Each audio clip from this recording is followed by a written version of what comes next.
Yeah, everything else we need is already there. Oh, okay. There's the... Well, it's been 30 days. Like today is 30 days, so it's been tough. I mean, it's just like surroundings, you know, people around me that aren't staying sober or whatever have been kind of rough. Trying to get sober has been really hard, just because like if one's in, the other one's not. You know what I mean? If one wants to get sober, the other one kind of want to get sober, but it never works, you know what I mean? Like I was pissed that he relapsed, and like that was, you know, we were supposed to stay sober, you know what I mean? Like that was a plan, but it doesn't always work out how you want it to. He's lost the power of choice in drugs and alcohol, but I think I'm just pissed that he's not doing what he needs to do. I kind of just have to like sit and breathe and just be like, okay, like he's trying. If he wants it bad enough and he does what he needs to do, he'll be okay, you know? Paul, you're gonna freaking die, dude. That's definitely not the plan.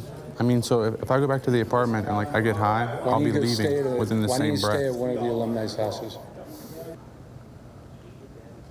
I'm trying to find somewhere to stay for the next 2 nights. Hold on. Here's Jay. Hey, Devin. Hey, not much. Is he gonna be able to stay at your place? All right, you're a good man, and he knows this is his last chance, man. So, all right, buddy. I appreciate you helping him out. You got it, man. Bye-bye. Thank you, Jay. Paul, you screw this up. Is it? Yeah. I love you, brother. I love you too. All right. Thank you.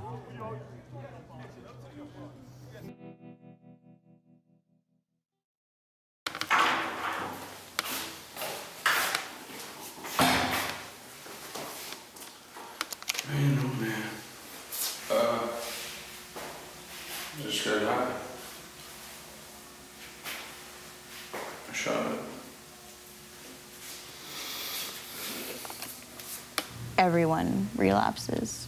I don't know one single heroin user that hasn't relapsed. I actually have this thing on my phone, if I can read it to you. All right, so this says, it says Recovery 101. It will be challenging. It will also be worth it. You will relapse, and that's okay, as long as you keep fighting. You may feel alone in your struggle. You will help others who are struggling. Your loved ones may not understand, but you can always explain. You will have good days and bad days, but the bad days will get fewer. Your problems won't magically go away, but they will be manageable.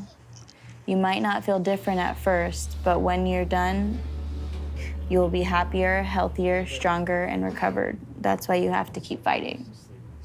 So that's pretty much like, that's like one of the realest, you know, quotes or whatever, I guess you could say, that I've read thus far. Key thing to remember about all this is this. Prescription drug abuse is skyrocketing, and it's skyrocketing among young people, right? If mom and dad get 100 Percocets when they go to have knee surgery and they only use 6 of them, they need to get rid of the other 94, right? You got to get rid of them because you're asking for abuse problems there. Kids are going to get what they can get. So we have to educate everybody about what the problems are, and we have to educate and we have to give a way for people to get rid of those excess drugs. It's an entire education process. It's an entire enforcement process.